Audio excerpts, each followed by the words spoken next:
get young people married, or get non-married people married. Allow them to get married. This is a broad commandment. And who does it apply to? You would think it applies to people, okay, once this boy has graduated from school, once he's got a good job, once he's got a good amount of savings, once he's got a little bit of the return on investment paid back to his parents, everybody else in the family is taken care of, then we'll think about getting him married. Because if we get him married right now, all of his attention will go to his wife. We're not going to get anything. The first point I wanted to make is, how do we make marriage easy? Because this is the way of shaitan. The way of shaitan in a society is, you make the haram easy, and you make the halal difficult. And when that happens in a society, shaitan is won. When that is the door to the unhealthy, the filthy, the impermissible is wide open, and then that young man comes to his parents and says, I think I need to get married. I know I'm only in my 3rd year of college, but this is getting out of hand, Mom. This is getting out of hand, Dad. And he doesn't say, Dad, my hormones are driving me crazy. Man, the girls on campus, I don't even know what to tell you. Seriously though, this one girl keeps texting me out. He's not going to talk like that to his dad or his mom. He's just going to say, Mom, I think I need to get married. He's going to code it in a nice way. And then what do parents do? They humiliate this young man. Oh, can't hold it in, huh? Can't control yourself? Well, I was 40 when I got married, and your father starts giving you lectures. Like, how are you 40? You're 50 now. So what we've done as parents oftentimes is oppress and suppress what naturally Allah put inside of us, especially in a time when the haram is wide open. Then you have to go out of your way to make the halal easy. You were trying to pretend that the world is still what it was. It's not. The world has changed. Which comes to the next point. When some proposal comes your way, you have daughters. Like I have daughters. May Allah Azza wa Jal help all of us who have daughters. And sons too. I'll throw them in the dua. But but if you have daughters and some proposal comes, she's of the age, it's a good match, she likes him, it's okay to ask, do you like him?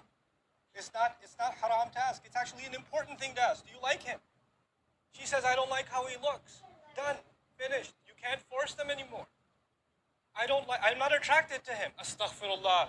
That will come. Allah will put it in your heart. No, it won't. That's not how it works.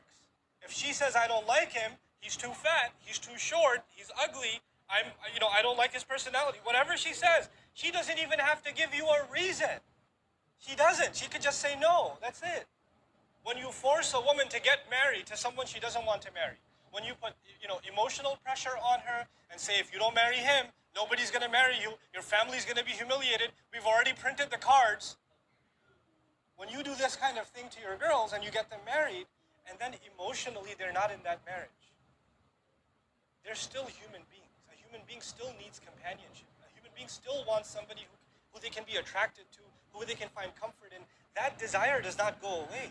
And that desire will now be fulfilled by fantasy, by them thinking about things, by late night going on social media, by other things. You forced them into rebelling against Allah because you forced them into a marriage they didn't want to begin with. Don't push this on your daughters. But coming back, this is about men and about women. The young men of our community actually have to now stand up for themselves and have to say, I'm ready to get married. And I have somebody in mind. And that's the next thing I want to share with you. When it comes to, you want a marriage that lasts forever. Like we want our boy to have the perfect girl.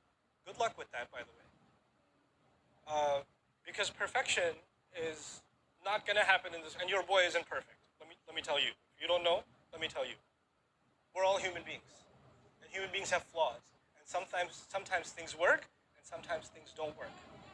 But let me tell you, when a young man and a young woman are old enough to get married, that actually means they're old enough to make their own choice. Let me repeat myself. When they're old enough to get married, they're old enough to make their own choice. And maybe you don't like their choice. And your job and my job as parents is to advise them and say, I don't think this is a good choice. I think that you could do better.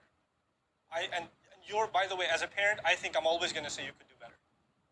I'm always going to say that. But maybe you think this is a mistake. What if your son is 25 years old? Your daughter is 30 years old, and she wants to make a mistake. that halal mistake is way better.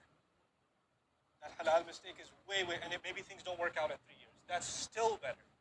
That's still better than you refusing, because I have seen enough cases. I don't talk in theory. I'm talking based on what I've seen, the conversations I've had with people, with real Muslim families around the world, especially around the United States and Canada, where people are, this man comes and says, I want to marry this girl. The father says, no, you're not from the same country, you're not from the same culture or whatever.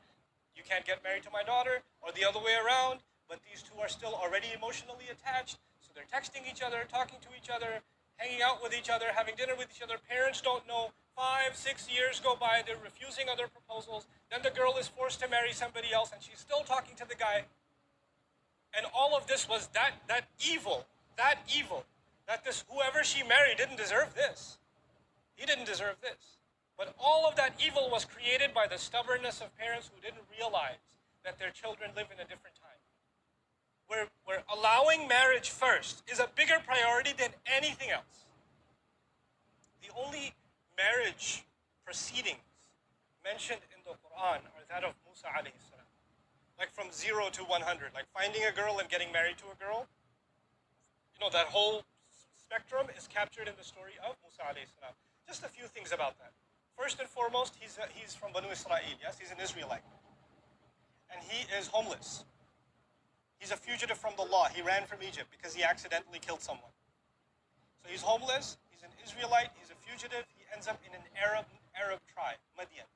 He ends up in Arab land, where he finds a couple of girls, and he helps them. And one of the girls indirectly told her father she's interested in him.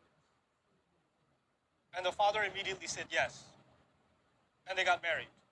So an Israeli got married to an Arab in the Quran. And the one from Israel was also homeless and a fugitive from the law. The only thing the father needed to see was 3 things. 1, the girl's interested. That was number 1. She liked him. Number 2, he's strong.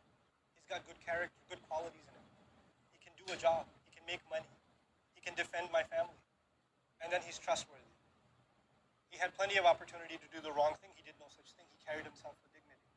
When you have these 3 qualities, ethnicity didn't matter, financial status didn't matter, none of that mattered. None of that mattered. As a matter of fact, in this case, if nowadays when you say this, it sounds suicidal, for 10 years, between 8 and 10 years, Musa alayhi salam lived with his in-laws and worked for his father-in-law. And his paycheck came from his in-laws. Today when you say to somebody, hey, where do you work? Oh, I work for my father-in-law, and I live with them too. Oh, what a guy. This is a real man. This is a man even. He lives with his in-laws. You want to question the manhood of Musa alayhi salam? See what happens to you. You don't want to get punched by that man alayhi salam. What I'm saying is there are sometimes unusual situations. And Allah mentions them on purpose in the Quran because sometimes the marriage is going to be under unusual situations. Not every situation can be ideal. And in your family, if there's an unusual situation, don't sit there and cry, why couldn't we have a normal kind of situation? That's okay. Life is not about normal. Actually, when you dig deep in every family, there's no such thing as normal. Every one of us is weird. Every one of us has strange situations in their family. So we have to adapt, and we have to be flexible, and we have to be merciful to our coming generation, allowing them to get married in a healthy way, and having that open